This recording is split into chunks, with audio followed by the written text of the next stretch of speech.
ॐ विश्वं दर्पणदृश्यमाननगरी तुल्यन्निजान्तर्गतं पश्यन्नात्मनि मायया बहिरिवोद्भूतं यथा निद्रया यः साक्षात् कुरुते प्रबोधसमये यः साक्षात् कुरुते प्रबोधसमये स्वात्मानमेवाद्वयं तस्मै श्रीगुरुमूर्तये नमः इदम् श्रीदक्षिणामूर्तये बीजस्यान्तरिवाङ्कुरो जगदिदं प्राङ्निर्विकल्पं पुनः मायाकल्पितदेशकालकलना वैचित्रचित्रीकृतं मायावीव विजृम्भयत्यपि महायोगी वयस्वेच्छया तस्मै श्रीगुरुमूर्तये नमः इदं श्रीदक्षिणामूर्तये तस्मै श्रीगुरुमूर्तये नमः इदं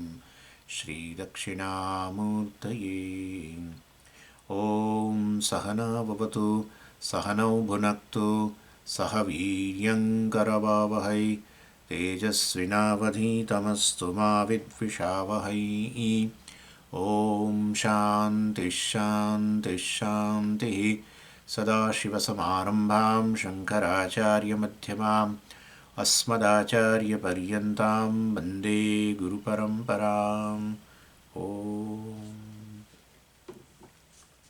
આ પંચદશીના 11મા અધ્યાયમાં 26મો શ્લોક. કિમદ્વૈતમુતદ્વૈતમ અન્યો વા કોટિરંતિમઃ અપ્રસિદ્ધો ન દ્વિતીયઃ અનુત્પત્તે શિષ્યતે ગ્રીમઃ. એટલે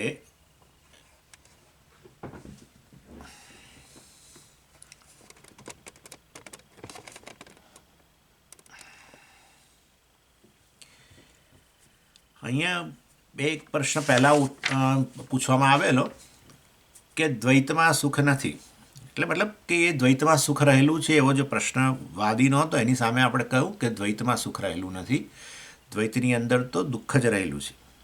અલ્પતા છે ને, દ્વૈતમાં અલ્પતા છે. જ્યાં અલ્પતા હોય ત્યાં સુખ ન હોય, જ્યાં પૂર્ણતા હોય, મહાનતા હોય ત્યાં સુખ હોય. દ્વૈત એટલે હું જુદો તમે જુદા, એટલે બધા અલ્પ બની ગયા. એટલે વાસ્તવની અંદર દ્વૈતમાં સુખ નથી. ન અલ્પે સુખમ અસ્તિ, કે આપણે સિદ્ધ કર્યું. યો વૈ ભૂમા તત્સુખમ, જે ભૂમા છે, મહાન છે, પૂર્ણ છે, અનંત છે, એમાં સુખ છે. એટલે અદ્વૈતમાં સુખ છે. મહાન અનંત મહાન છે એટલે અદ્વૈત છે એવું કેવી રીતે કહેવાય? પણ મહાન એટલે શું? મહાન એટલે શું? બહુ મોટું. મોટું એટલે કેટલું મોટું? બીજું કશું હોય જ નહીં એના સિવાય, એટલું મોટું. એટલે એ રીતે અદ્વૈતમાં અદ્વૈત જ થયું ને, બીજું કશું ન હોવું. એટલે અદ્વૈત કહો, ભૂમા કહો, અનંત કહો, એક જ વસ્તુ છે બધી. કે બ્રહ્મ કહો કે આત્મા કહો, છે બટ એ બધું એક જ છે.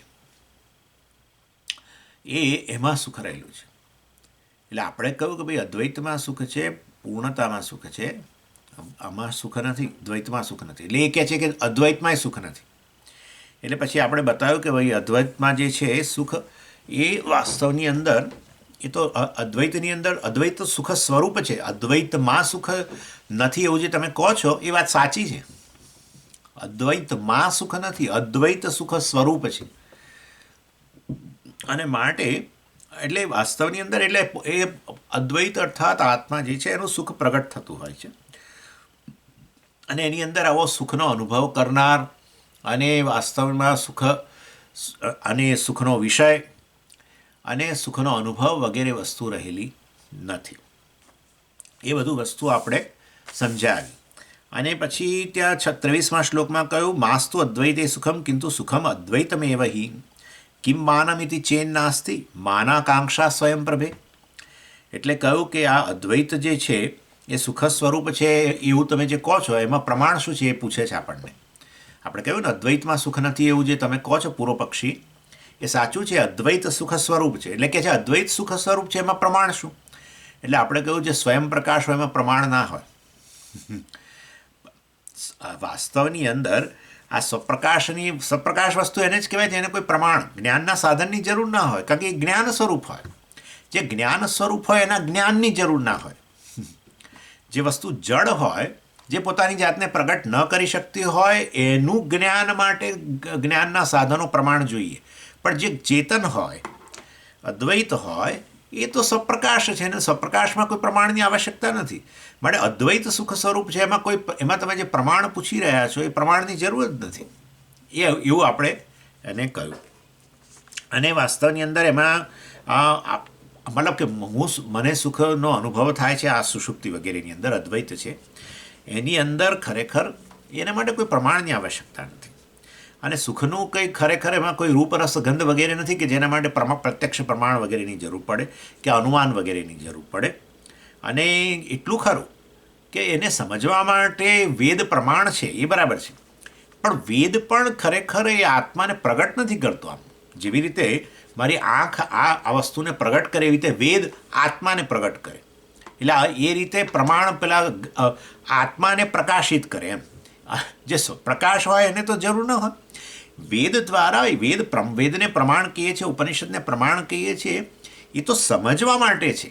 આ સ્વપ્રકાશ વસ્તુને સમજવા માટે છે, પરંતુ વેદ પણ કે એને પ્રકાશિત નથી કરતું. એ સ્વપ્રકાશ છે. આત્મા સ્વયં પ્રકાશ છે, ભૂમા સ્વયં પ્રકાશ છે. યો વૈ ભૂમા તત્ સુખમ. માટે આ સુખ તો સ્વયં પ્રકાશ છે, સ્વયં જ પ્રગટ થાય છે. અને એ વસ્તુ આપણે એને કહી એટલે એણે કહ્યું કે તો પછી આત્મા સ્વયં પ્રકાશ છે એમાં પ્રમાણ શું? આ ખોટો જ પ્રશ્ન છે. જે સ્વયં પ્રકાશ હોય એમાં પ્રમાણ ન હોય, પરંતુ એ આવો પ્રશ્ન કરે છે. એટલે આપણે પછી એટલે સિદ્ધાંતિએ નક્કી કર્યું કે હવે એને આવા બધા ખોટા તર્ક કરે છે. સ્વપ્રકાશમાં પ્રમાણની આવું કહેવું જ ખોટી વસ્તુ છે. જ્ઞાનના સાધન જ્ઞાન સ્વરૂપ વસ્તુ માટે ન હોય, પણ છતાં આવું કહે છે. એ જ્યારે એ વસ્તુ માટે વાસ્તવની અંદર એ આવી રીતે તર્ક કરે છે. સ્વપ્રકાશ આત્મા સ્વયં પ્રકાશ છે એમાં પ્રમાણ શું છે એવું જો કહે છે. આવું પૂછાય જ નહીં, પણ છતાં પૂછે છે. એટલે પછી સિદ્ધાંતે નક્કી કર્યું કે હવે એને એવા ખોટા તર્ક કરે છે તો એને તર્કના રવાડે જ ચડાવીએ બરાબર, અને એને એની પાસે જ કબૂલ કરાવીએ કે વાસ્તવમાં આ આત્મા અદ્વૈત કે જે છે એ સુખ સ્વરૂપ છે ને એમાં કોઈ પ્રમાણની આવશ્યકતા નથી. આપણે એની પાસે જ પૂરું કરાવવું છે. એટલે આપણે હવે સામે તર્ક કરવાનું શરૂ કર્યું. અને એની અંદર આ 24મા શ્લોકમાં કહ્યું સ્વપ્રવત્તે ભવદ્વાક્યમ માનમ યસ્માદ ભવાન ઇદમ અદ્વૈતમ અભ્યુપેત્ય અસ્મિન સુખમ નાસ્તિ ઇતિ ભાષતે. એટલે આપણે કહીએ છીએ કે તમે સ્વયં પ્રકાશ વસ્તુ માટે પ્રમાણ શું એમ કહો છો. એટલે સ્વયં પ્રકાશ વસ્તુને તો તમે જાણો જ છો. તમે જે વસ્તુને જાણતા જ ના હોય એને માટે તો તમે કોઈ શબ્દ જ ના વાપરી શકો. દાખલા તરીકે એટલે આપણે પછી ઉદાહરણ આપ્યું કે ભાઈ કોઈ કે નાસ્તિક કે ઈશ્વર નથી. ઈશ્વર નથી મતલબ ઈશ્વરને તો એ જાણે જ છે. નહીં તો ઈશ્વર શબ્દ જ એના મોંમાં કેવી રીતે આવ્યો? ઈશ્વર શબ્દ તમે વાપરો મતલબ ઈશ્વરને જાણો છો તો ખરા. જો ઈશ્વરને જાણતા હો તો ઈશ્વરના અસ્તિત્વનો સ્વીકાર થઈ ગયો. જે વસ્તુ તમે જગતમાં જાણો છો એનો અર્થ કે તમે એ વસ્તુનું અસ્તિત્વ છે, નહીં તો જાણો જ કેવી રીતે? વસ્તુનું અસ્તિત્વ જ ન ધરાવતી હોય તો તમે જાણતા જ ન હો. એટલે તમે કહો કે ઈશ્વર નથી મતલબ ઈશ્વરને તમે જાણો છો. જે જાણો છો માટે ઈશ્વર છે નક્કી થઈ જાય છે. એટલે એ રીતે વાસ્તવની અંદર આપણે કહીએ છીએ કે આ એને ખોટા તર્ક કરે છે ને એટલે આપણે આ પછી આવું એના તર્કના રવાડે ચડાવીએ છીએ. અને મતલબ કે આમાં શું છે, આ વસ્તુ આપણે સમજવાની છે કે લોકો એવું માને છે કે અમે વૈજ્ઞાનિકો છીએ, વિજ્ઞાનવાળા છીએ, અને માટે આ બધા વેદાંતિઓને અમે પડકાર કરીને એ લોકોને ધ્વસ્ત કરી નાખીશું. પણ એ લોકો જાણતા નથી કે વાસ્તવની અંદર એ તર્ક કરીને ખરેખર તો પોતે જ ફસાઈ રહ્યા છે. જે વસ્તુ તર્કથી સિદ્ધ થઈ શકે એવી જ નથી. તર્ક એ પ્રમાણ છે, અનુમાન પ્રમાણ છે. પ્રમાણથી સિદ્ધ થતું હોય આત્મા તો પછી આત્મા સ્વયં પ્રકાશ રહ્યો જ કેવી રીતે? સમજી ગયા ને તમે? એટલે અને એના માટે પાછું પ્રત્યક્ષ જોઈએ એનો આધાર તરીકે. તો એનો અર્થ કે આત્મા પ્રત્યક્ષ થતો હોવો જોઈએ. જો આત્મા પ્રત્યક્ષ થતો હોય તો પછી એનો અર્થ કે મને પ્રત્યક્ષ થઈ રહ્યો છે તો હું જુદો અને આત્મા જુદો, તો પછી અદ્વૈત ક્યાં રહ્યું?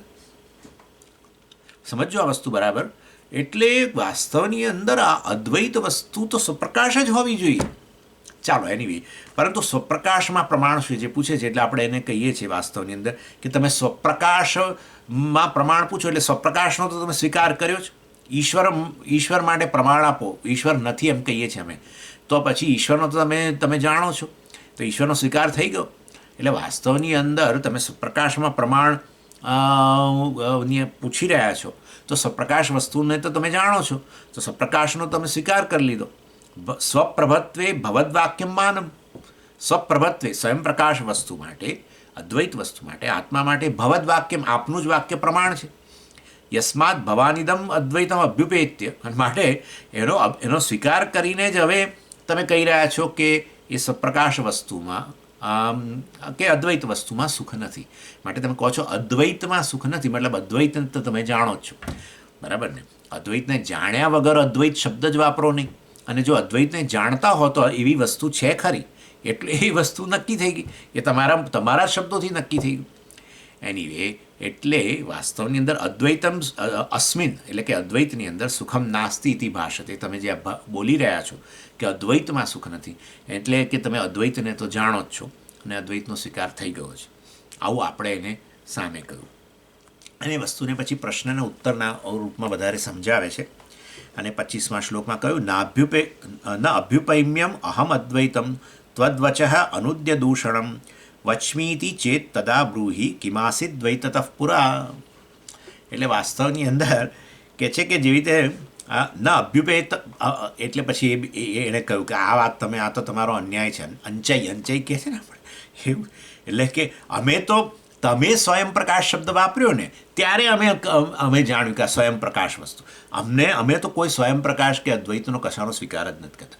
આ તો તમે સ્વયં પ્રકાશમાં પ્રમાણની જરૂર નહીં, સ્વયં પ્રકાશમાં પ્રમાણની જરૂર નહીં એવું બધું, અથવા સ્વયં પ્રકાશ એ અદ્વૈત વસ્તુ છે ને એમાં સુખ રહેલું છે, અદ્વૈત જ સુખ સ્વરૂપ છે, જે સ્વયં પ્રકાશ છે. આ બધા શબ્દો તમે વાપરો છો, પૂર્વપક્ષી આપણને કહે છે. એટલે અમે એ બધા શબ્દો અમે બોલીએ છીએ, નહીં કે અમે આવી કોઈ વસ્તુને જાણીએ છીએ ને આવી કોઈ વસ્તુને અમે સ્વીકાર નથી કરતા. અમે અદ્વૈત વસ્તુનો સ્વીકાર જ નથી કરતા. તમે અદ્વૈત શબ્દ બોલો છો એટલે અમે એ શબ્દોને અનુવાદ કરીને કહીએ છીએ કે આવું અદ્વૈત વસ્તુ હોય નહીં, અદ્વૈતમાં સુખ હોય નહીં, અદ્વૈત સુખ સ્વરૂપ હોય નહીં, અને અદ્વૈત સ્વયં પ્રકાશ છે એવું જે તમે કહો છો એ પણ અમે સ્વીકાર નથી કરતા. એટલે નહીં કે અમે કોઈ અદ્વૈત વસ્તુને જાણીએ છીએ અને પછી એમ કહીએ છીએ કે અદ્વૈતમાં સુખ નથી. તમે અદ્વૈત બોલ્યા કરો છો એ આપણને કહે છે. એટલે ન અભ્યુપૈમ્યમ અહમ અદ્વૈતમ. અભ્યુપૈમ્યમ એટલે અમે વસ્તુનો સ્વીકાર, અદ્વૈતનો સ્વીકાર કરતા નથી. ત્વદ્વચ અનુદ્ય દૂષણમ વચમી.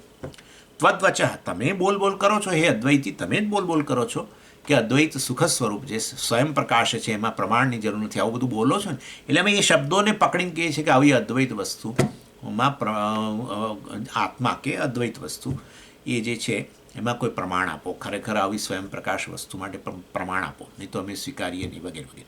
એટલે તમારા શબ્દોનો અમે અનુવાદ કરીએ છીએ, નહીં કે એવી કોઈ વસ્તુને અમે જાણીએ છીએ. આ રીતે એણે કહ્યું. એટલે પછી આપણે કહ્યું તદાબ્રુહી કિમ આસિત દ્વૈતતઃ પુરા. સારું, ઓકે, અમે સમજી ગયા હવે તમે. એટલે હવે અમે પૂછીએ છીએ તમને તદાબ્રુહી બોલો કિમ આસિત દ્વૈતતઃ પુરા. તો દ્વૈતની પહેલાં શું હતું એ હવે કહો, બરાબર છે? અદ્વૈત જે છે જે સ્વયં પ્રકાશ છે એમાં તમે પ્રમાણ પૂછી રહ્યા છો.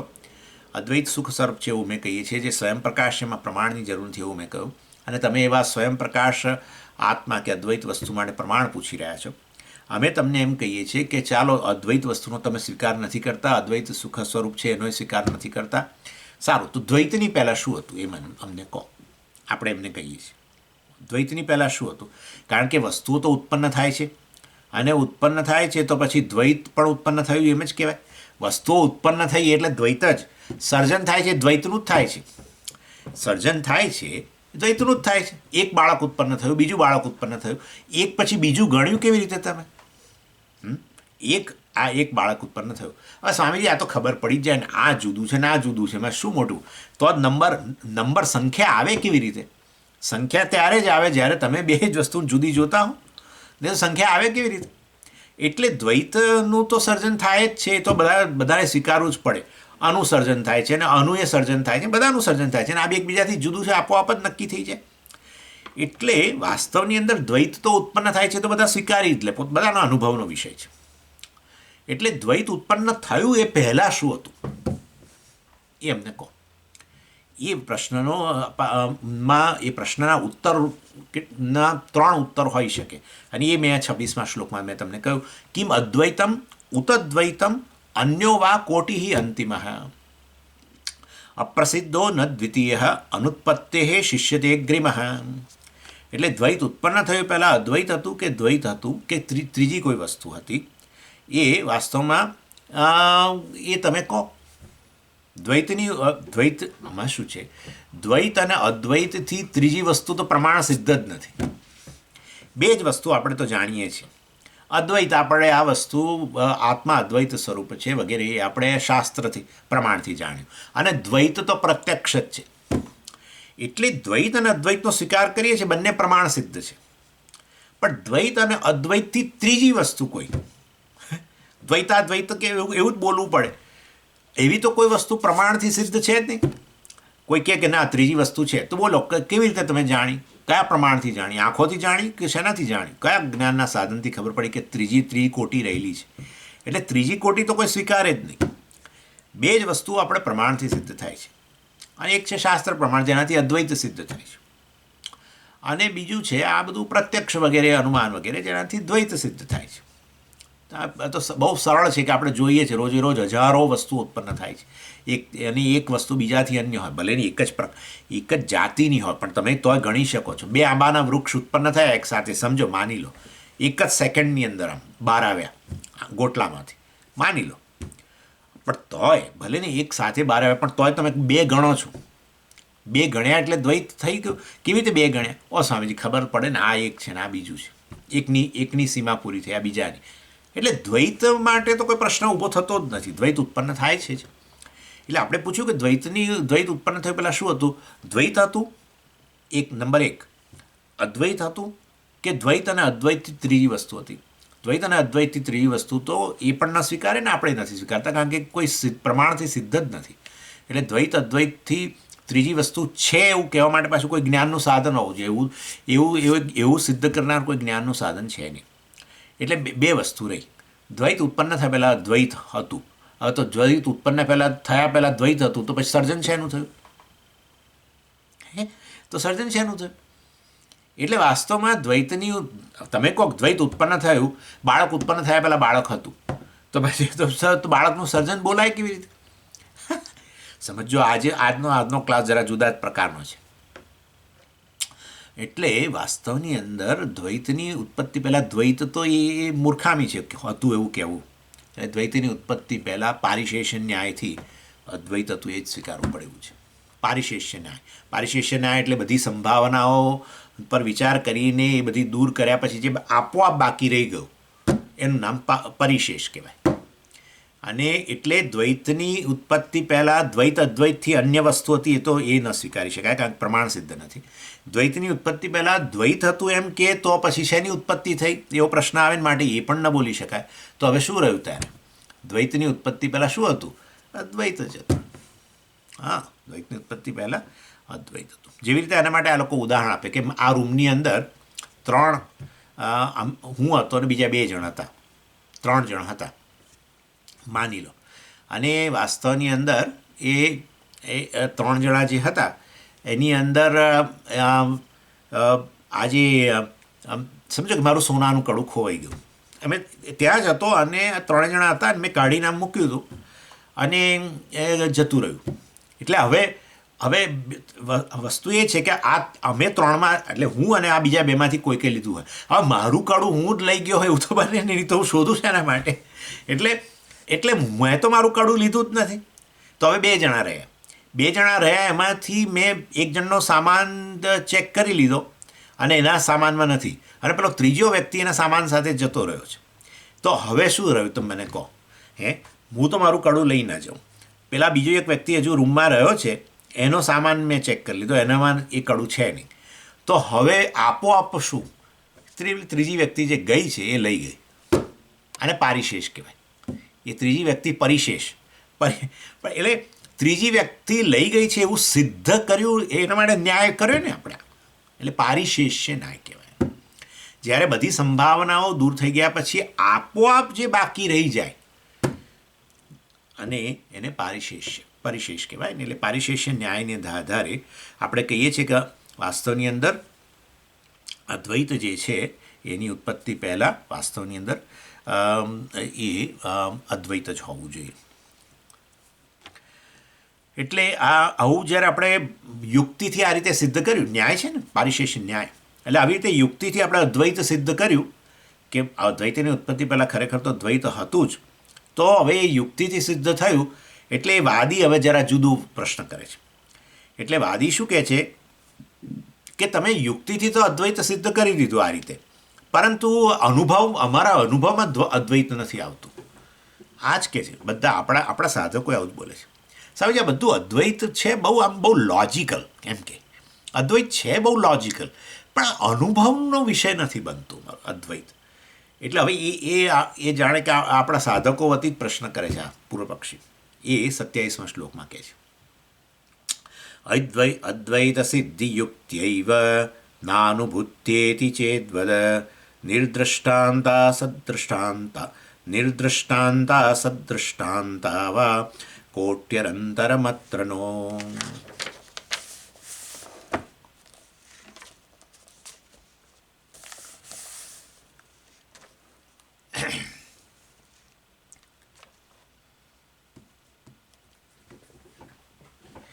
એટલે વાસ્તવમાં આવી રીતે કોઈપણ વસ્તુને જ્યારે આપણે અદ્વૈત, મતલબ કે અહીંયા અદ્વૈતથી અન્ય વસ્તુઓ આપણને તર્કસંગત નથી લાગતી, એનાથી અન્ય વસ્તુ.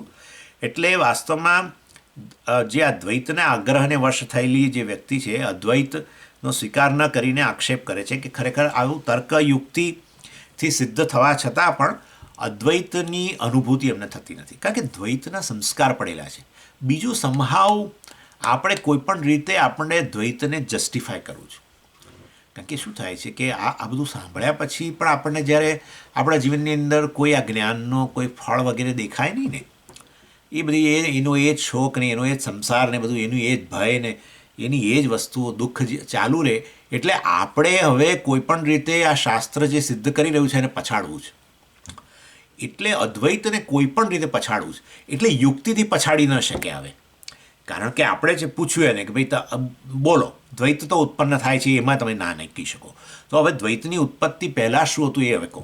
દ્વૈતની ઉત્પત્તિ પહેલાં અદ્વૈત જ હતું, એ આપોઆપ યુક્તિથી સિદ્ધ થઈ ગયું. એટલે હવે યુક્તિથી આપણને મહાત કરી શકે એમ નથી. એટલે પછી તરત આ વસ્તુ લાવે છે કે યુક્તિથી તો બધું સિદ્ધ થઈ ગયું, પણ અમારા અનુભવમાં તો અદ્વૈત આવતું જ નથી, અને માટે અમે અદ્વૈતનો સ્વીકાર નહીં કરીએ. હવે એ રીતે વાત કરે છે.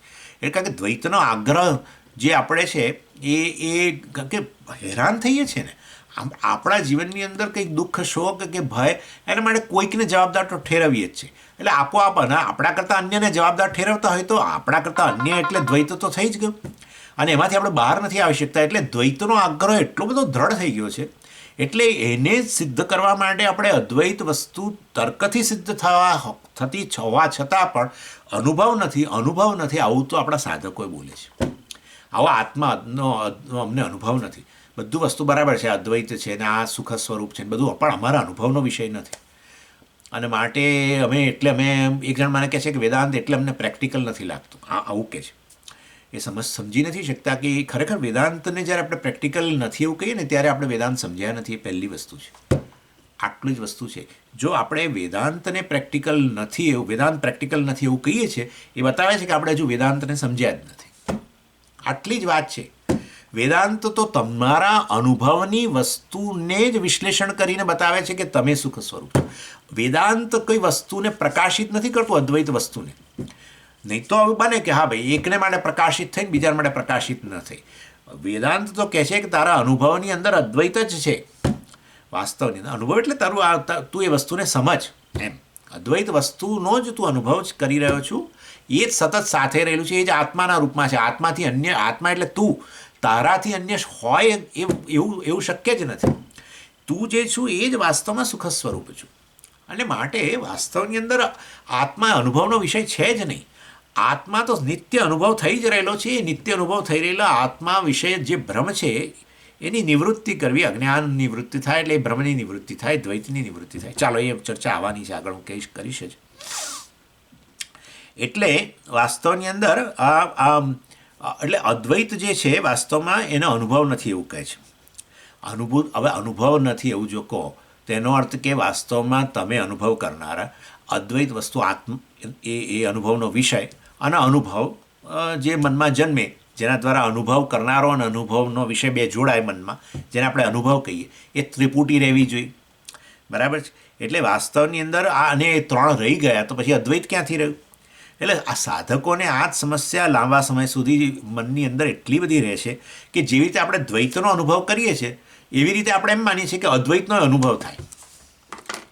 જેમ આનો અનુભવ થઈ રહ્યો છે અને આપોઆપ દ્વૈત રહેલું છે તો નક્કી છે આ અનુભવનો વિષય છે, હું અનુભવ કરનારો છું, અનુભવ નિવૃત્તિ મનમાં છે, અને આ ત્રિપુટી મતલબ આ દ્વૈત રહેલું છે એ આપોઆપ સિદ્ધ થઈ જાય.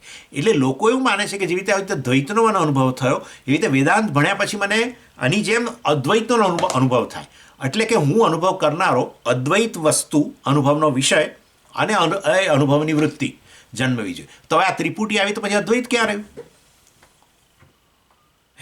હજુ તમે ત્રિપુટીની અપેક્ષા રાખતા હો, અનુભવની અપેક્ષા રાખતા હો, જેવી રીતે આ પેનનો અનુભવ કરો છો, મોબાઈલનો અનુભવ કરો છો, એવી રીતે કોઈ અદ્વૈત વસ્તુ બ્રહ્મ કે આત્મા કે એનો અનુભવની અપેક્ષા રાખીને બેઠા છો, મતલબ કે મને અનુભવ થવો જોઈએ, એ અનુભવનો વિષય બનવો જોઈએ, તો એનો અર્થ કે તમે પછી આ વસ્તુ અદ્વૈત રહી ક્યાં? એ તો અલ્પ જ રહ્યું ને. અને આપણે આત્માને ભૂમા કહીએ છીએ અને એ હજુ એના અનુભવની વાતો કરે છે, મતલબ કે એની કોઈ અલ્પ વસ્તુ એક કાળે આવે અને એનો અનુભવ થાય એ પ્રકારે મનમાં એના રહેલું છે. અલ્પ સમયમાં અલ્પતા, કારણ કે એવું કહે છે અત્યારે મને અનુભવ નથી થતો, મને જ્યારે અનુભવ થશે અદ્વૈતનો ત્યારે હું માનીશ. તો એનો અર્થ કે ભવિષ્યમાં અનુભવ થશે, મતલબ કાળમાં મર્યાદિત હશે. જો મર્યાદિત હોય તો અનંત વસ્તુ રહી ક્યાં? ભૂમા રહ્યું કે? આટલી સિમ્પલ વસ્તુ નથી સમજી શકતા લોકો. બહુ બહુ ગજબની વસ્તુ છે. એટલે હું કહું છું કે જ્યારે આપણે એમ કહીએ કે મને આ વસ્તુ આત્માનો અનુભવ નથી અને એટલે વેદાંત પ્રેક્ટિકલ નથી, એટલે હું કહું છું કે ખરેખર વેદાંત સમજ્યા જ નથી. મારો કહેવાનો આશય આટલો છે. સતત અનુભવનો જે વિષય છે, સતત જેના વગર કશાનો અનુભવ ના થાય, શબ્દનો અનુભવ ના થાય, સ્પર્શનો અનુભવ ના થાય, કશાનો અનુભવ ના થાય, એવો હું ચૈતન્ય જ વાસ્તવમાં અદ્વૈત છે. એની બી આ ત્રિપુટી મિથ્યા છે, એનું નામ અદ્વૈત છે. That's it. આ ત્રિપુટી માનીએ છે, અનુભવનો વિષય, અનુભવ કરનારો અને અનુભવની વૃત્તિ, આ બધું જુદું જુદું છે એવું માનીએ છે, એ જ અજ્ઞાન છે. એટલે દ્વૈતની ઉત્પત્તિ અજ્ઞાનમાંથી છે. અજ્ઞાન નિવૃત્તિ થાય એટલે આત્માને જાણીએ કે ખરેખર તો આવો છે, જ્યારે તારે ત્રિપુટી જ મિથ્યા થઈ જાય, દ્વૈત મિથ્યા થઈ જાય. ચાલો, એટલે લોકો દ્વૈતનો પણ અદ્વૈતનો પણ આવી રીતે અનુભવ કરવા માગતા હોય છે. પરંતુ આપણે જાણવું જોઈએ કે અદ્વૈતનો આ પ્રકારે અનુભવ ન થાય જેવી રીતે દ્વૈતનો થાય છે. એનો અનુભવ તો આ રીતે સ્વરૂપના રૂપમાં થાય, ત્રિપુટીના રૂપમાં ના થાય. સ્વરૂપ એટલે આ જે અનુભવ કરનારો છે એ જ આ વાસ્તવમાં હું, એ આ આત્મા છું, બ્રહ્મ છું, વગેરે વગેરે. અને અત્યારે આપોઆપ જ બીજી બે વસ્તુ મિથ્યા થઈ ગઈ. હું બ્રહ્મ છું કહ્યું ત્યારે મતલબ કે હું જ સર્વવ્યાપી છું એવું કહ્યું ત્યારે મારાથી અન્ય કશું નથી, મતલબ કે અનુભવનો વિષય મારાથી ભિન્ન નથી, અનુભવની વૃત્તિ મારાથી ભિન્ન નથી, અનુભવ કરનારો આ જે છે અહંકાર વગેરે એ પણ વાસ્તવમાં આત્માથી ભિન્ન નથી. આ ત્રિપુટી આપોઆપ જ મિથ્યા થઈ ગઈ. આ ત્રિપુટીનું સ્વરૂપ જ અદ્વૈત છે. આ દ્વૈતનું સ્વરૂપ જ અદ્વૈત છે. આ કહેવાતું દ્વૈત, એ દ્વૈત સત્ય છે, એનું નામ અજ્ઞાન છે. આ ત્રિપુટી સત્ય છે, હું જુદો અને આ જુદો એવું જે મનમાં ખ્યાલ છે એ ડ્રોપ કરી દેવો, એનું નામ જ અદ્વૈત છે. અદ્વૈત તો સ્વયં પ્રકાશ છે. આત્મા ચૈતન્ય સ્વયં પ્રકાશ છે, જેના પ્રકાશથી જ જેના થકી જ તો આ ત્રણે ભાસી રહ્યા છે. જ્ઞાતા જ્ઞેય અને જ્ઞેય વસ્તુ, જ્ઞાતા જ્ઞેય અને જ્ઞાન ત્રણે ભાસી રહ્યા છે. એની એટલે યુક્તિથી અદ્વૈત સિદ્ધિ થઈ ગઈ. એ તો વાદીએ માન્યું, પરંતુ સિદ્ધાંતિએ પૂછ્યું કે અદ્વૈત જે છે વાસ્તવની અંદર, એટલે આપણે હવે એણે કહ્યું ને અદ્વૈતનો મને અનુભવ નથી, એટલે આપણે એને કહ્યું કે તમે આ કેવી રીતે સ્વીકારી લીધું કે અદ્વૈત યુક્તિથી સિદ્ધ થઈ ગયું? એવું તમે કઈ રીતે સ્વીકારી લીધું? કારણ કે અમે તો તમને કોઈ દ્રષ્ટાંત આપ્યું નથી. એટલે વાસ્તવની અંદર ખરેખર યુક્તિ વગર દ્રષ્ટાંત હોય જ નહીં. અરે દ્રષ્ટાંત વગર કોઈ યુક્તિ હોય જ નહીં. દાખલા તરીકે હું તમને આ સમજાવું. યુક્તિ કહો, તર્ક કહો, અનુમાન કહો, દ્રષ્ટાંત હોય ને હોય જ. જેમ કે આપણે અગ્નિની વાતે કરતા જ રહીએ છીએ, આ તો દૂર રહેલા અગ્નિનું અનુમાન કરીએ છીએ એવું આપણે કહીએ છીએ, ત્યારે આપણે દ્રષ્ટાંત વાપરીએ છીએ કે જેવી રીતે આપણા રસોડાની અંદર કે જેવી રીતે કોઈ અન્ય જગ્યાએ ધુમાડો અને અગ્નિનું સાહચર્ય છે, એવી ને એવી રીતે અત્યારે મને આ ધુમાડો દેખાય છે, તો આ વાસ્તવમાં અગ્નિ ત્યાં રહેલો હોવો જોઈએ, વગેરે વગેરે. એટલે દૃષ્ટાંત હોય. દાખલા તરીકે બીજું તમને આપું દૃષ્ટાંત. જેમ કે તમે કહો કે આ જગત છે એ સર્જન છે અને માટે એનો સર્જક હોવો જોઈએ, અને જગત બુદ્ધિપૂર્વકનું સર્જન છે માટે એનો સર્જક હોવો જોઈએ. આપણે કહ્યું કે એ તો તમે પ્રત્યક્ષ જોયું છે. ના ના, પ્રત્યક્ષ તો કેવી રીતે જુએ? પ્રત્યક્ષ તો કોઈ જોયું જ નથી કે ખરેખર આ ઈશ્વર સર્જન કરી રહ્યો છે એવું. આપણે તો આ સર્જનના અંતર્ગત છીએ, માટે સર્જન પહેલાં તો હાજર જ નહોતા. માટે જગત સર્જન છે માટે એનો સર્જક ઈશ્વર હોવો જોઈએ એવું આપણે જ્યારે સિદ્ધ કરીએ યુક્તિથી, તો એમાં દ્રષ્ટાંત આપણે આપવું જ પડે છે. શું કે જેવી રીતે પેલો ઘડો જે છે એ બુદ્ધિપૂર્વકનું સર્જન છે, તો એનો સર્જક કુંભાર આપણે જોઈએ છે. એટલે એ દ્રષ્ટાંત આપીએ ત્યારે પછી એના આધારે આપણે કહીએ કે હા, જગત પણ આ રીતે બુદ્ધિપૂર્વકનું સર્જન છે માટે એનો સર્જક ઈશ્વર હોવો જોઈએ. સમજ્યા? એટલે યુક્તિથી ઈશ્વર સર્જક છે એવું સિદ્ધ કરવા માટે આપણે આ ઘડા અને કુંભારનું દ્રષ્ટાંત આપીએ. બરાબર ને? એટલે કોઈ પણ યુક્તિ, અનુમાન કે તર્ક માટે દ્રષ્ટાંત તો હોવું જ જોઈએ ને. એટલે અમે તમને સિદ્ધ કરી અમે તમને કહ્યું કે આ દ્વૈત ઉત્પન્ન થયું પહેલાં અદ્વૈત જ હતું પારિશેષ્ય ન્યાયથી, તો તમે સ્વીકારી લીધું કે હા, અદ્વૈત તમે યુક્તિથી સિદ્ધ કર્યું એવું તમે સ્વીકારી લીધું. પણ તો પછી તમે યુક્તિથી અદ્વૈત સિદ્ધ થઈ ગયું, અનુભવમાં તમારે નથી આવતું એવું તમે કહો છો, પણ યુક્તિથી અદ્વૈત સિદ્ધ થયું એના માટે દ્રષ્ટાંત શું છે? આપણે એને કહીએ છીએ. એટલે આપણે તો છેવટે આ જ સિદ્ધ કરવું છે કે આ અદ્વૈત સ્વયં પ્રકાશ છે. કોઈ પણ પ્રમાણથી, યુક્તિથી એ ન સિદ્ધ થાય, કશાથી સિદ્ધ ના થાય, સ્વયં પ્રકાશ જ છે. એનીવે, પરંતુ એ દિશામાં જઈ રહ્યા છે. એટલે આપણે કહ્યું કે અમે યુક્તિથી અદ્વૈત સિદ્ધ થઈ ગયું, તમે માનીએ લીધું કે હા, તમે તો યુક્તિથી સિદ્ધ કરો છો પણ અમારા અનુભવનો વિષય નથી અદ્વૈત. તો યુક્તિથી સિદ્ધ થયું એમાં દ્રષ્ટાંત કયું? એવું આપણે એને પૂછીએ છીએ. એટલે વાસ્તવની અંદર દ્રષ્ટાંત છે કે નહીં? અને દ્રષ્ટાંત ન હોય તો પછી યુક્તિ કેવી રીતે રહી? એટલે એ વિકલ્પની વાત હવે આ 28મા શ્લોકમાં આવે છે. એટલે પહેલો વિકલ્પ જે છે એનો અસ્વીકાર થશે. એટલે મતલબ કે દ્રષ્ટાંત છે કે નહીં, ત્રીજી કોઈ વસ્તુ તો હોઈ જ ન શકે. યુક્તિ માટે યુક્તિથી અદ્વૈત સિદ્ધ થયું એના માટે દ્રષ્ટાંત છે કે નહીં એવું આપણે કહીએ છીએ. ક્યાં હોય ક્યાં ન હોય, બે જ વિકલ્પ છે. અને એમાં વાસ્તવની અંદર એ પહેલો વિકલ્પ જે છે દ્રષ્ટાંત છે એ વસ્તુ આપણે એનો અસ્વીકાર કરીને બતાવીએ છીએ. કારણ કે બોલ્યા તો છે જ નહીં, દ્રષ્ટાંત તો કશું આપ્યું જ નથી પૂરું. એટલે અહીંયા 28મા શ્લોકની અંદર કહે છે, નાનુભૂતિર્ન દૃષ્ટાંત ઇતિ યુક્તિસ્તુ શોભતે સદૃષ્ટાંતત્વપક્ષેતુ દૃષ્ટાંતમ વદ મે મતમ. એટલે સિદ્ધાંતી વાદીનો જરા ઉપહાસ કરે છે અને કહે છે કે અદ્વૈતનો તમને તો અનુભવ છે જ નહીં, એટલે તમે સ્વીકારવાના નથી, અને અદ્વૈત માટે તમને કોઈ દ્રષ્ટાંતે મળતું નથી, તો પછી યુક્તિથી અદ્વૈત સિદ્ધ થઈ ગયું એવું તમે માની કેવી રીતે લીધું? એટલે યુક્તિ વગર અને દ્રષ્ટાંત વગર યુક્તિથી અદ્વૈત સિદ્ધ થઈ ગયું એવી તમારી યુક્તિ જે છે બહુ સુંદર છે એમ આપણે કહીએ છીએ. એટલે એવી યુક્તિ કે એવો તર્ક છે, એવું અનુમાન છે કે જેમાં દ્રષ્ટાંતની જ જરૂર ના હોય, એ તો બહુ ગજબ કહેવાય. ઈશ્વરને સર્જક કહો તમે જગતનો, અને એના માટે કોઈ દ્રષ્ટાંત જ ના આપો, તો આપણે કે આ તો ગજબનું કહેવાય કે તમે તર્કથી સિદ્ધ કરી દીધું કે ઈશ્વર જગતનો સર્જક છે. એટલે એ દ્રષ્ટાંત વગર તો ખરેખર સિદ્ધ થઈ જ ન શકે. દ્રષ્ટાંત કંઈક તો આપવું જ પડે ને. જેમ કે આપણે કંઈક ભાઈ ઘરેણાં બનાવનાર, ઘરેણાં આટલું બુદ્ધિપૂર્વકનું સર્જન હોય, પ્રયોજન ધરાવતી વસ્તુ હોય, તો પછી એનો સર્જક તો હોવો જ જોઈએ ને, સોની વગેરે. એવું કંઈક તો દ્રષ્ટાંત આપવું જ પડે ને. માટે જગતની પ્રત્યેક વસ્તુ પ્રયોજન ધરાવે છે. એક વસ્તુ જગતની, મહાભૂતો બધાનું પ્રયોજન છે, એમાંથી બનેલા ભૌતિક પદાર્થોનું પ્રયોજન છે, માટે એનો પણ સર્જક હોવો જોઈએ એમ કરીને કહીએ. એટલે દ્રષ્ટાંત વગર યુક્તિથી સિદ્ધ થઈ જતું હતું એ યુક્તિ ગજબની યુક્તિ કહેવાય એવું આપણે એને કહીએ છીએ. કારણ કે દ્રષ્ટાંત તો આપણે કશું આપ્યું જ નથી, અને તો એ સ્વીકારી લે છે કે યુક્તિથી તમે અદ્વૈત સિદ્ધ કરી દીધું પણ મારા અનુભવનો વિષય નથી એમ. એટલે વાસ્તવની અંદર એટલે દ્રષ્ટાંત શું છે? એટલે અને કોઈ દ્રષ્ટાંત હોય તમારી પાસે, આપણે એને કહીએ છીએ અદ્વૈતની સિદ્ધિ યુક્તિથી, એની પાસે એના માટે તમારી પાસે દ્રષ્ટાંત હોય તો આપો દ્રષ્ટાંત, મને સ્વીકાર્ય હોય એવું દ્રષ્ટાંત આપો. સદ્દ્રષ્ટાંત ત્વપક્ષેતુ, દ્રષ્ટાંત એને સહવર્તતી, એવા પક્ષની અંદર. એટલે યુક્તિ માટે ક્યાં દ્રષ્ટાંત છે કે નથી, એમાંથી પહેલો પક્ષ કે દ્રષ્ટાંત છે, એટલે સદ્દ્રષ્ટાંત ત્વપક્ષેતુ. તમારો આ જે પક્ષ છે દ્રષ્ટાંત છે એવું જો તમે કહેતા હો તો દ્રષ્ટાંતમ વદ, તો બોલો મેં મતમ દ્રષ્ટાંતમ વદ, મને સ્વીકાર્ય હોય એવું દ્રષ્ટાંત આપો. શેની સિદ્ધિ માટે? અદ્વૈત. શેનાથી સિદ્ધ? યુક્તિથી સિદ્ધ કરવા માટે. એટલે અદ્વૈતને યુક્તિથી સિદ્ધ થાય છે પણ અનુભવમાં નથી એવું તમે જે કહો છો, તો યુક્તિથી સિદ્ધ થયું એને માટે તમારી પાસે દ્રષ્ટાંત હોય તો બોલો. અમે તો બોલ્યા નથી કશું, કારણ કે અમારા મનમાં તો સ્વપ્રકાશ છે, માટે અમે કોઈ દ્રષ્ટાંત આપવાના એમ નથી. જે સ્વપ્રકાશ હોય એમાં કોઈ અન્ય પ્રમાણની જ જરૂર ના હોય, યુક્તિની જ જરૂર ના હોય પહેલું તો.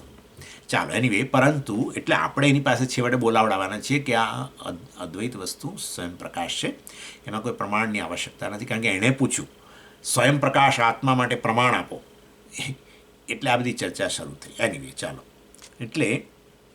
એટલે વાસ્તવની અંદર એટલે વાદી જે મતલબ પૂર્વપક્ષી જે છે એણે 27મા શ્લોકમાં જે કહ્યું કે અનુભવ જે છે તમે અમને યુક્તિથી સિદ્ધ કરીને બતાવો છો અદ્વૈત, પરંતુ અનુભવનો વિષય નથી. એ વસ્તુ વાસ્તવની અંદર, અને આપણે જ્યારે કહ્યું ને એ વસ્તુ કે અદ્વૈત આપોઆપ સિદ્ધ થાય છે, ત્યારે આપણો આશય હતો કે અદ્વૈત સ્વયં પ્રકાશ છે, માટે આપણે કંઈ યુક્તિ વગેરે કરતા જ નહોતા, આપોઆપ જ બચી ગયું. દ્વૈતની ઉત્પત્તિ પહેલાં શું હતું? દ્વૈત તો હોય નહીં. દ્વૈત અને અદ્વૈતથી અન્ય કોઈ વસ્તુ પણ ન હોય તો પછી શું બચી ગયું? અદ્વૈત. એટલે અદ્વૈત આપોઆપ સિદ્ધ થતું એ સ્વયંપ્રકાશ હોવું જોઈએ, આપણો એ કહેવાનો આશય હતો. પરંતુ એણે ઉલટું લઈ લીધું.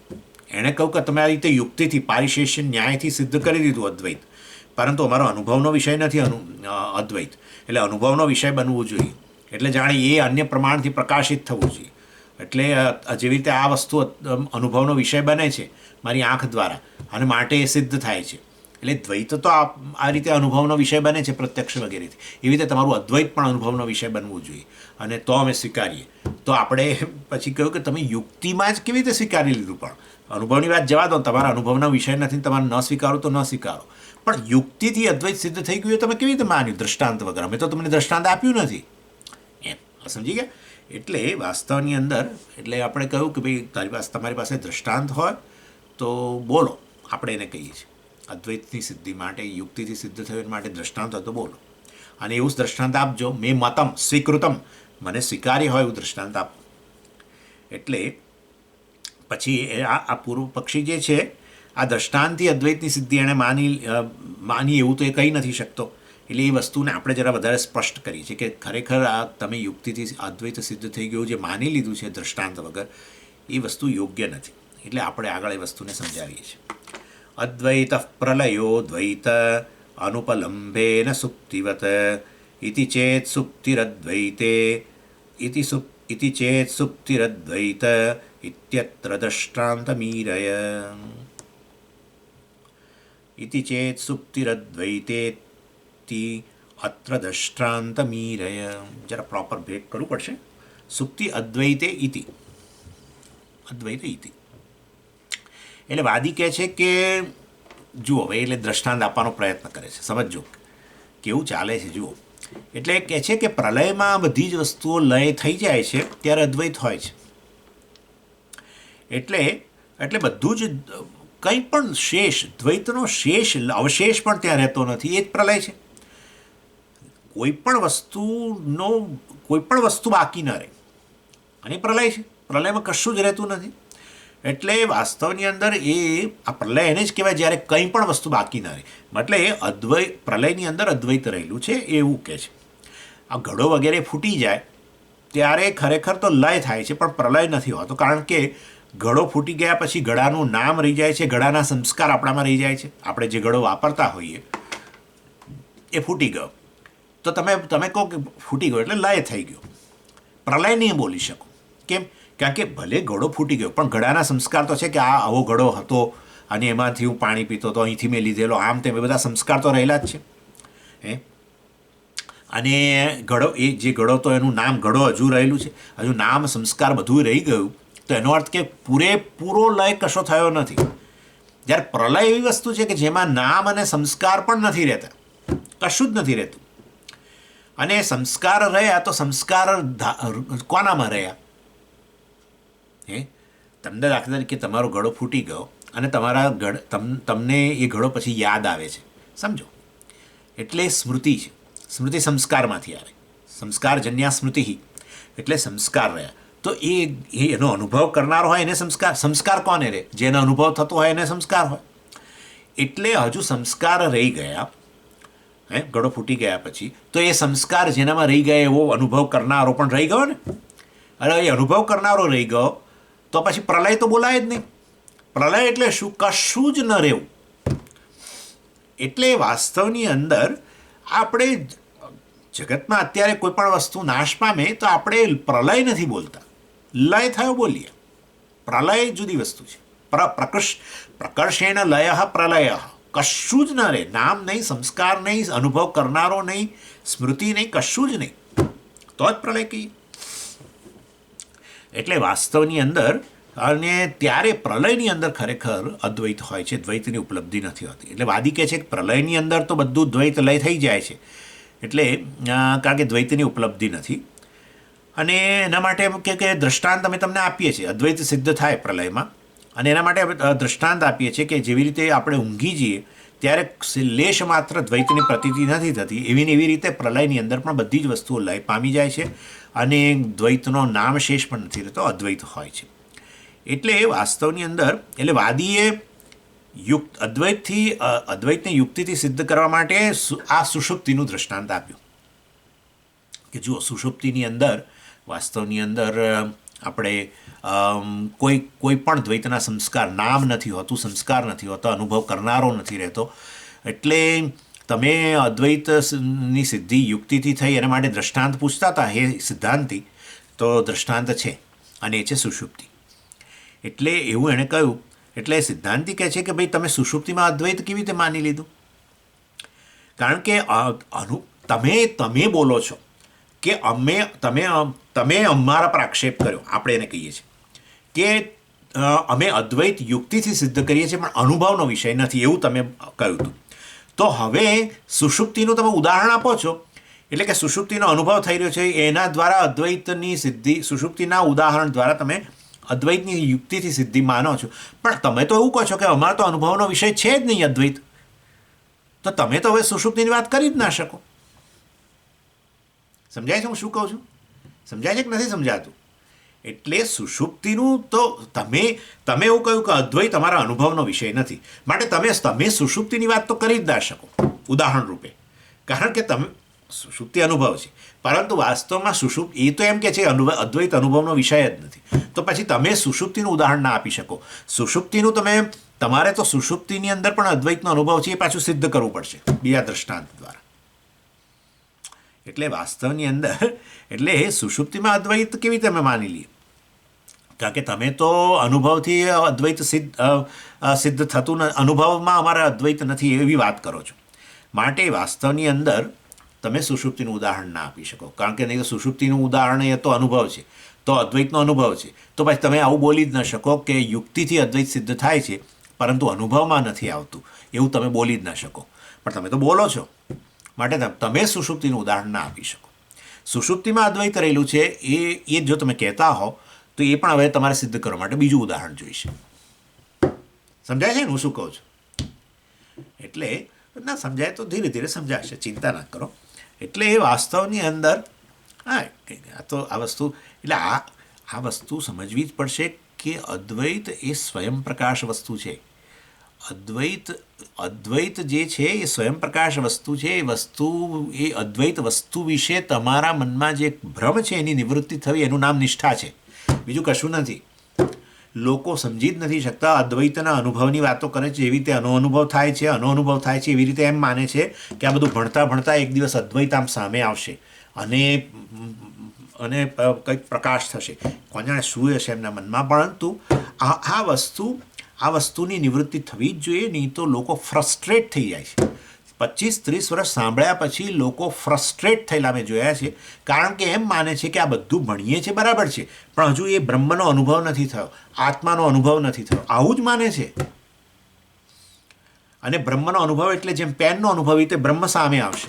વિચારો તમે, અનંત વસ્તુ પર ભણે પાછા અનંત, એના સિવાય એકમ એવા અદ્વિતીયમ, એના સિવાય બીજું નથી, અને છતાંય એનો અનુભવ કરવા માટે હું એનાથી જુદો, આવી રીતે અદ્વૈત સામે આવીને ઊભું રહેશે. આ કયા સ્તરની બુદ્ધિ છે તો સમજી શકાય એવી વસ્તુ જ નથી. એટલે હું કહું છું કે કોઈ જે વ્યક્તિ કે વેદાંત પ્રેક્ટિકલ નથી અથવા અદ્વૈતનો હજુ અનુભવ નથી, એ હજુ વેદાંતનો તત્વબોધથી જાણે શરૂઆત કરવાની જરૂર છે. વેદાંત સ્વયં પ્રકાશ વસ્તુ જે છે એ વાસ્તવમાં તમે છો અને તમે અદ્વૈત સ્વરૂપ છો, તમે સુખ સ્વરૂપ છો, પૂર્ણ છો. એ મને પ્રકાશિત નથી કરતું વેદાંત આવી રીતે ટોર્ચ લઈને. મહાવાક્ય ટોર્ચ નથી કે આ અદ્વૈત વસ્તુને પ્રકાશિત કરે. વાસ્તવની અંદર એના વિશે, અદ્વૈત વસ્તુ વિશે, પૂર્ણ છો એના વિશે તમે જે ભ્રમ સેવ્યા છે અજ્ઞાનને કારણે, એની નિવૃત્તિ કરે. બસ નિવૃત્તિ થયા પછી પણ પેલું અદ્વૈત તો પ્રકાશવું જોઈએ ને, એ સ્વયં પ્રકાશ.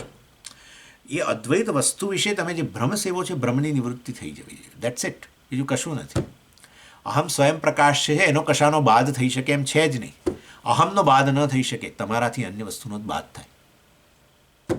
અહમનો બાદ કરીને બતાવો મને, અહમનો બાદ કરીને બતાવો. કદી નહીં કરી શકો. એ અહમ કે ચૈતન્ય જ વાસ્તવ સમજીએ અહમનો બાદ થઈ જાય છે. અહમ વૃત્તિનો બાદ થાય છે, પણ અહમ વૃત્તિનો બાદ થાય છે એવું પ્રકાશિત કરનારો તો હજુ રહી જાય છે. એટલે એ ચૈતન્ય સ્વયં પ્રકાશ છે, એ વસ્તુ તરફ આપણે એને લઈ જયા છીએ. એટલે અદ્વૈત સિદ્ધ થઈ જાય છે, પરંતુ અનુભવનો વિષય નથી ને એ બધી જે એનું જે આ બધા મનમાં ફરે છે એની નિવૃત્તિ કરાવીએ છીએ આપણે. એટલે હવે એ સુષુપ્તિના અનુભવનું ઉદાહરણ આપે છે. એટલે આપણે કે ભાઈ સુષુપ્તિનો અનુભવમાં અદ્વૈત થતો, સુષુપ્તિમાં અદ્વૈતનો અનુભવ થતો હોય તો તમે આવું કેમ બોલ્યા કે અદ્વૈત અનુભવનો વિષય જ નથી? એટલે સુષુપ્તિમાં અદ્વૈતનો અનુભવ છે એવું તમે ઉદાહરણ ના આપી શકો. એટલે સુષુપ્તિમાં પણ અદ્વૈતનો અનુભવ છે એના માટે પાછું બીજું ઉદાહરણ આપો હવે તમને, કારણ કે તમારી દૃષ્ટિએ તો અદ્વૈતનો અનુભવ થતો જ નથી, આપણે એને કહીએ છીએ. એટલે સિદ્ધાંતિનો આ પ્રયાસ છે કે છેવટે સ્વપ્રકાશ વસ્તુ તમારે માનવી પડશે. સુષુપ્તિમાં કશું નથી રહેતું. એ વાસ્તવમાં એ સુષુપ્તિમાં કશું જ નથી હોતું ને અદ્વૈત હોય છે એવું તમે કોઈ જેવી રીતે એક રૂમની અંદર કશું જ નથી એવું કહેવા માટે કોઈ વ્યક્તિ રૂમમાં જાય અને આમ નજર કરે ચારે તરફ અને પછી બહાર નીકળીને કહે કે કશું જ નહોતું. એવી રીતે તમે આ સુષુપ્તિની અંદર જઈને એવું કહી ન શકો. હા, જો અત્યારે આ સુષુપ્તિ ચાલી રહી છે અને એમાં કશું જ નથી, નામ નહીં, સંસ્કાર નહીં, અનુભવ કરનારો નહીં, આવું તો કહી ન શકાય. એટલે વાસ્તવની અંદર સુષુપ્તિમાં કશું જ નથી હોતું એ કેવી રીતે જાણ્યું તમે? આપણે એને પ્રશ્ન કરીએ છીએ. સુષુપ્તિમાં કશું જ નથી હોતું, અદ્વૈત જ હોય છે એવું તમે કેવી રીતે જાણ્યું? એટલે અનુભવથી જાણ્યું એવું તો હવે કહી ના શકે. તો પછી અનુભવથી તમે સુષુપ્તિમાં કશું જ નહોતું, અદ્વૈત હતું એવું તમે કહો તો અદ્વૈત અનુભવનો વિષય બની ગયો. તો પછી તમે આવું બોલ્યા હતા કેમ કે યુક્તિથી અદ્વૈત સિદ્ધ થઈ ગયું પણ અનુભવમાં અદ્વૈત નથી આવતું એવું તો બોલી જ ના શકો. પણ તમે તો બોલ્યા છો, માટે હવે તમે જ સુષુપ્તિની ઉદાહરણ ના આપી શકો. એનીવે, એટલે પોતાની સુષુપ્તિને તો દ્રષ્ટાંતે બનાવી જ ન શકે, બીજાની સુષુપ્તિનું દ્રષ્ટાંત બનાવવું પડશે એને, અને એના દ્વારા આપણી સુષુપ્તિમાં પણ અદ્વૈત રહેલું છે એવું કહેવું પડશે. અને એ વસ્તુ કેવી કહેવાય તમે વિચારો. પોતાના અનુભવની વસ્તુ હોય એને તમે ન ઉદાહરણ રૂપે લઈ શકો અને અન્યના અનુભવની વસ્તુ જે છે એના દ્વારા તમે સિદ્ધ કરવાનો પ્રયત્ન કરો, એ કેવી વસ્તુ છે? એટલે વાદી વાસ્તવની અંદર અહીંયા કહેશે કે આ બીજાની સુષુપ્તિ જે છે એની અંદર તો એને કશું જ ભાન હોતું નથી, અને જેવી રીતે મને મારી સુષુપ્તિમાં કોઈ ભાન નથી હોતું, મતલબ કે અન્ય વસ્તુ છે એવું લેશ માત્ર ખ્યાલ નથી હોતો, એવી રીતે એને પણ બિલકુલ ખ્યાલ નથી હોતો, અને માટે ત્યાં અદ્વૈત રહેલું છે. અને એવું એ કહેવાય જશે તો એનો તો વાસ્તવમાં એ તો મુશ્કેલી ઊભી કરશે, કારણ કે એ બિલકુલ મતલબ એની સુષુપ્તિની અંદર એ કશાનો અનુભવ નથી કરતું. એવું તમે કઈ રીતે કહી શકો? અરે પણ હું મારી સુષુપ્તિમાં કશાનો અનુભવ નથી કરતું તો એ પણ કશાનો અનુભવ નથી કરતું, માટે હવે પાછું તમે તમારી પાસે સુષુપ્તિનું જ ઉદાહરણ આપવું પડશે. એટલે આ તો એ વધારે મને ફસાશે આની અંદર. ચાલો 30મા શ્લોકની અંદર દ્રષ્ટાંત પરસુપ્તિશ્ચેદ અહો તે કૌશલમ મહત યસ્વસુપ્તિમ ન વેત્તિ યસ્વસુપ્તિમ ન વેત્યસ્ય પરસુપ્તૌ તુ કા કથા. એટલે પોતાની સુષુપ્તિ જે છે એનું તો વાદી દૃષ્ટાંત ના આપી શક્યો, એટલે પોતાનું દૃષ્ટાંત આપે તો એમાં અદ્વૈતનો અનુભવ માટે એ દૃષ્ટાંત આપે તો અદ્વૈત તો અનુભવનો વિષય બની ગયો. એટલે હવે એટલે એના માટે તો હજુ અદ્વૈત કેવળ યુક્તિથી જ સિદ્ધ છે, અનુભવનો વિષય નથી એવું કહે છે. એટલે સિદ્ધાંતી એની આ રીતે મજાક કરે છે અને એની મશ્કરી કરે છે કે બીજાની સુષુપ્તિને હવે તમે દૃષ્ટાંત બનાવીને તમે ચતુરાઈ બતાવવા માગો છો, પરંતુ બીજાની સુષુપ્તિમાં અદ્વૈત રહેલું છે એવું તમે કઈ રીતે કહી શકો?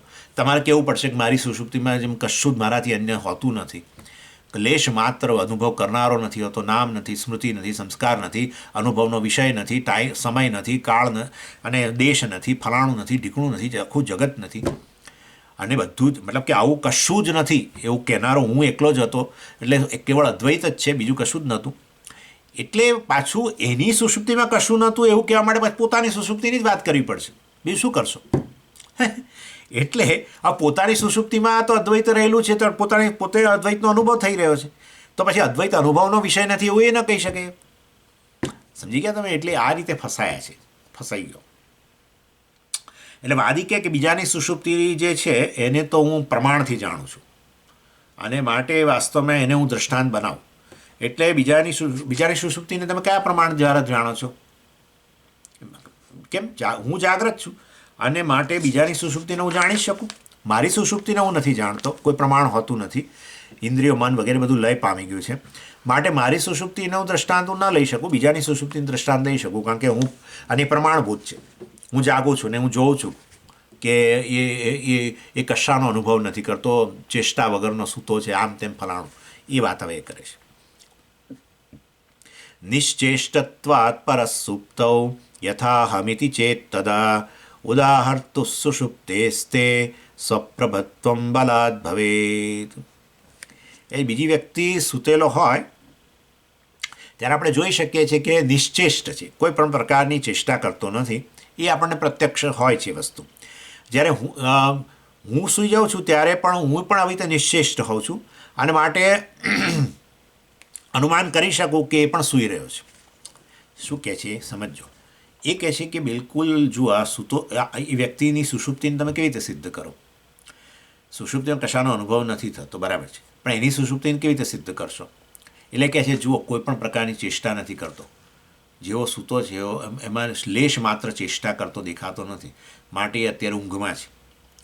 તો એ બિલકુલ ચેષ્ટા ન થતી હોય ત્યારે ઊંઘ હોય છે, ગાઢ નિદ્રા મતલબ સુષુપ્તિ. તો એના માટે એ સુષુપ્તિમાં છે એવું તમે કેવી રીતે સિદ્ધ કર્યું કે ચેષ્ટા નથી કરતો માટે સુષુપ્તિમાં છે એવું તમે કેવી રીતે સિદ્ધ કર્યું? કેમ? હું જ્યારે સૂઈ જાઉં છું ત્યાર પછી હું કોઈ ચેષ્ટા નથી કરતો, એટલે એના આધારે કહી શકું કે એ પણ બિલકુલ અત્યારે ચેષ્ટા નથી કરતો, માટે એ અત્યારે ઊંઘમાં છે. એટલે વાસ્તવની અંદર છેવટે મારો કહેવાનો આશય એ પોતાની ઊંઘ તરફ જ લઈ આવવું પડશે, પોતાની સુષુપ્તિ તરફ જ લઈ આવવું પડશે. એટલે બીજાની નિશ્ચેષ્ટતા, ચેષ્ટા વગર બીજાની જે બીજાઓ ચેષ્ટા નથી કરતા એ તો પ્રત્યક્ષ છે. એટલે પરંતુ એક વસ્તુ આપણે જાણવી જોઈએ કે સુષુપ્તિ વગેરે જે છે એ વાસ્તવમાં પ્રત્યક્ષ નથી હોતી. એટલે પ્રત્યક્ષ એટલે શું? ઇન્દ્રિયોથી જુઓ. તે હવે ઇન્દ્રિયોથી જુઓ તો એની અંદર પછી ક્યાં તો શબ્દ જોઈએ, સ્પર્શ જોઈએ, રૂપ જોઈએ, રસ જોઈએ, ગંધ જોઈએ, નેચરલી. હવે સુષુપ્તિમાં એવું કંઈ રૂપ રસ ગંધ વગેરે તો રહેલું જ નથી. એટલે સુષુપ્તિ પ્રત્યક્ષ થાય છે એવું ન કહેવાય, પરંતુ એ સુષુપ્તિમાં ચેષ્ટા કરતો નથી, માટે એ અત્યારે ઊંઘી રહ્યો છે એવું આપણે અનુમાન જ કરવું પડે. સુષુપ્તિ પ્રત્યક્ષ નથી. સમજો આ વસ્તુ. સુષુપ્તિ જો પ્રત્યક્ષ હોય તો કોઈ ઇન્દ્રિયથી એનો ગુણ સુષુપ્તિનો ગ્રહણ કરવો જોઈએ. પ્રત્યક્ષ એટલે ઇન્દ્રિય ગ્રહણ. ઇન્દ્રિયથી શું ગ્રહણ થાય છે? ઇન્દ્રિયથી શું ગ્રહણ થાય છે? નહીં, ઇન્દ્રિયથી શરીર ગ્રહણ થાય છે, રૂપવાળું, જરૂર, ચોક્કસ. પરંતુ એ ઊંઘે છે કેથી સિદ્ધ કર્યું? શરીરનું ગ્રહણ કરો છો, પણ એ ઊંઘે છે એ તો અનુમાન જ થયું. સુષુપ્તિમાં શબ્દ નથી, સ્પર્શ નથી, રૂપ નથી, રસ નથી ને ગંધ નથી, કશું નથી. એટલે સુષુપ્તિની એ વ્યક્તિ સૂતો છે એ તો આપણે પછી અનુમાન કરવું પડે. શેના દ્વારા? જો કોઈ ચેષ્ટા કરતો નથી, કોઈ પ્રકારની ચેષ્ટા કરતો નથી અને માટે સૂતો છે. હા, જરૂર. તો હવે દ્રષ્ટાંત શું એના માટે, આવું અનુમાન કરવા માટે? હું પોતે જ્યારે સૂતો હોઉં ત્યારે હું કોઈ પ્રકારની ચેષ્ટા નથી કરતો, માટે હું ઊંઘમાં હોઉં છું ત્યારે, માટે એ અત્યારે જો કોઈ ચેષ્ટા કરતો નથી માટે ઊંઘમાં છે. સમજ્યા તમે? એટલે આ રીતે અનુમેય છે, સુષુપ્તિ અનુમેય છે. કંઈ દ્રષ્ટાંત માગીશું એટલે એણે પોતાનું દ્રષ્ટાંત આપી દીધું, પાછું પોતાની સુષુપ્તિનું મતલબ. એટલે ત્રીજાની કોઈ સુષુપ્તિની વાત હવે કરી જ ન શકે. જો ત્રીજો પેલો જે સૂતો છે ને એનું દ્રષ્ટાંત આપું, જો એ ચેષ્ટા નથી કરતો માટે ઊંઘમાં છે, માટે આ વ્યક્તિ ચેષ્ટા નથી કરતો માટે ઊંઘમાં છે, આવું તો કરી જ ન શકાય. આપણે તરત કે ત્રીજો જે છે ચેષ્ટા નથી કરતો માટે ઊંઘમાં છે, એવું તમે કેવી રીતે કહ્યું? જો પેલો ચોથો જે છે ને એ ન થાય. એટલે એણે પોતાનું દ્રષ્ટાંત આપવું પડે. અને વાસ્તવની અંદર પોતાની સુષુપ્તિની જાણકારી જે છે એનો એણે સ્વીકાર કર્યો કે સુષુપ્તિમાં કોઈ ચેષ્ટા નથી કરતો. અને તો પછી પોતાની સુષુપ્તિનું ઉદાહરણ આપ્યું. તો પોતાની સુષુપ્તિ માટે શું પ્રમાણ છે? કઈ ઇન્દ્રિયો હાજર છે સુષુપ્તિમાં? પોતાની સુષુપ્તિને જોવા માટે, પોતાની ઊંઘને જોવા માટે કઈ ઇન્દ્રિય હાજર છે? સુષુપ્તિમાં શબ્દ સ્પર્શ રૂપ રસ ગંધ જ નથી ને, તો પછી તો કોઈ ઇન્દ્રિયોથી ગ્રહણ થવાનું નથી ને. આમે ઇન્દ્રિયો સૂતી છે, મન સૂતું છે. તો પોતાની સુષુપ્તિનું ઉદાહરણ આપ્યું. તો પોતાની સુષુપ્તિ શેનાથી સિદ્ધ કરી?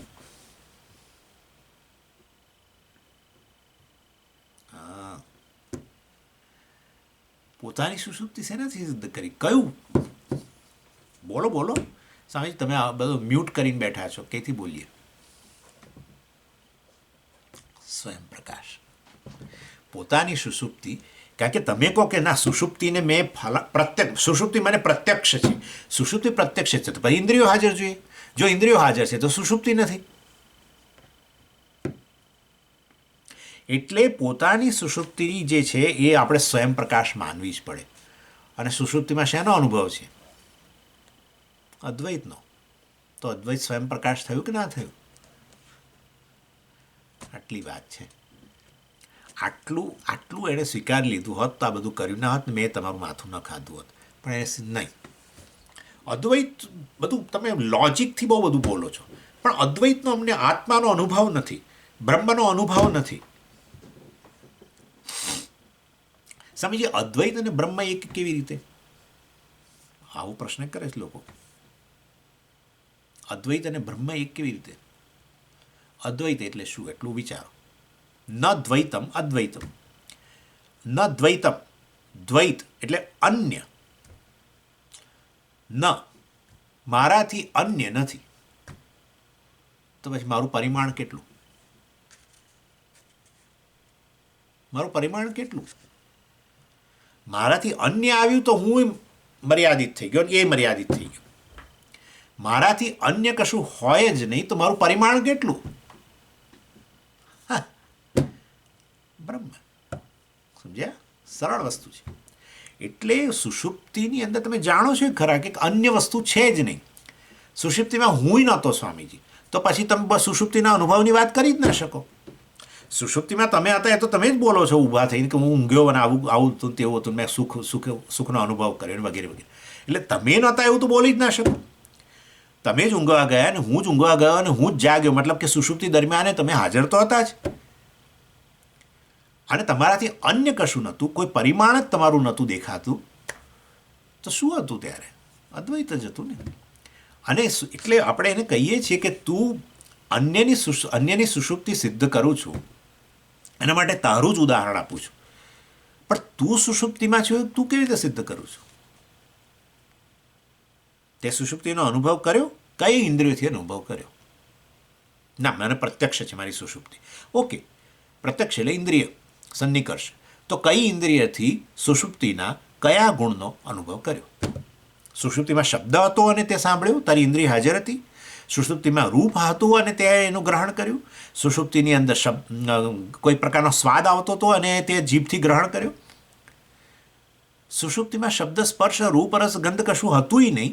અને તારી ઇન્દ્રિયો પણ જે ગ્રહણના વિષયો, ગ્રહણની જે સાધનો છે એ પણ બધા લય પામી ગયા હતા. તો પછી તું તારી સુષુપ્તિ કઈ રીતે સિદ્ધ કરું છું? સ્વયં પ્રકાશ. પ્રમાણ વગર પણ સિદ્ધ થતી હોય વસ્તુ સ્વયં પ્રકાશ. અને સુષુપ્તિની અંદર તું હતો પરિમાણ વગરનો અદ્વૈત, તો અદ્વૈતની સિદ્ધિ કેવી રીતે સિદ્ધ થઈ? અદ્વૈત એટલે આત્મા, બ્રહ્મ, સ્વયં પ્રકાશ. માટે એ સ્વયં પ્રકાશ વિષય માટે આત્મા સ્વયં પ્રકાશ છે, માટે પ્રમાણ આપો. આ પ્રશ્ન જ ખોટો છે. અદ્વૈત સ્વયં પ્રકાશ વસ્તુ છે. અદ્વૈત સુખ સ્વરૂપ છે, અનંત છે, પૂર્ણ છે. એ સ્વયં પ્રકાશ છે. અને માટે જાગો ને ત્યાર પછી પેલા અજ્ઞાનને કારણે પેલો દ્વૈતનો અધ્યારોપ કરો છો અદ્વૈત વસ્તુ પર. That's all. અજ્ઞાન અને એમાંથી ઉત્પન્ન થતું આજે અજ્ઞાનનો નાશ થાય, જાણો આત્માના સ્વરૂપને, તો આપોઆપ દ્વૈત જે છે એનો બાદ થઈ જાય. માટે અદ્વૈતને સિદ્ધ કરવાની જરૂર નથી. અદ્વૈત સુખ સ્વરૂપ છે, સ્વયં પ્રકાશ છે. એની એટલે પોતાની સુષુપ્તિને તો સ્વપ્રકાશ માનવું જ પડશે. અને માટે કોઈ વ્યક્તિને જુઓ તમે, એ જીવિત હોય, હા પાછું એક ઉમેરવું પડે, હા, નહીં તો પાછું તકલીફ. જીવિત પાછું નહીં કે ચેષ્ટા નથી કરતો, પણ સમજીએ તો એ તો ગુજરી ગયો હોય એવું. જીવિત વ્યક્તિ હોય અને ચેષ્ટા ન કરતો હોય તો આપણે અનુમાન જ કરીએ છીએ કે જેવી રીતે હું સૂવું છું અને કોઈ ચેષ્ટા નથી કરતો, એવી રીતે અત્યારે કોઈ ચેષ્ટા નથી કરતો અને માટે સૂતો છે. પણ પોતાની સુષુપ્તિ પોતાનાથી જ જણાય છે. સ્વયંની સુષુપ્તિ સ્વયં ही जाने. હા, સ્વયંની સુષુપ્તિ સ્વયં ही जाने, કોઈ પ્રમાણ વગર. That's it. માટે હવે ન બોલશો કે અદ્વૈતનો અનુભવ જ નથી, અથવા અદ્વૈત જે છે અનુભવ નથી, માટે કયા પ્રમાણથી હું એનો અનુભવ કરું, એવું બોલશો નહીં. અદ્વૈત અનુભવનો વિષય છે. અદ્વૈત સ્વયં પ્રકાશ છે. એ અદ્વૈત વસ્તુ પર અજ્ઞાનને કારણે દ્વૈતનો, ત્રિપુટીનો અધ્યારોપ કરો છો, એ બંધ થઈ જશે. That's all. એનું નામ જ્ઞાન છે. આ રીતે આ અદ્વૈત જે છે એ યુક્તિથી પણ સિદ્ધ કરી શકીએ છીએ અને અનુભવનો પણ વિષય છે. એટલે સ્વયં પ્રકાશને માનવા માટે કોઈ વિકલ્પ નથી રહેતો. એ વસ્તુ માટે આ રીતે પછી એને બલાત, એટલે મતલબ એની વિશે થોડીક જરા વધારે વાત જે છે એ કરે છે. પછી જોઈશું. ઓમ પૂર્ણમદ પૂર્ણમિદમ પૂર્ણાત પૂર્ણમુદચ્યતે પૂર્ણસ્ય પૂર્ણમાદાય પૂર્ણમેવાવશિષ્યતે. ઓમ શાંતિ શાંતિ શાંતિ. હરિ ઓમ. શ્રી ગુરુભ્યો નમઃ. હરિ ઓમ.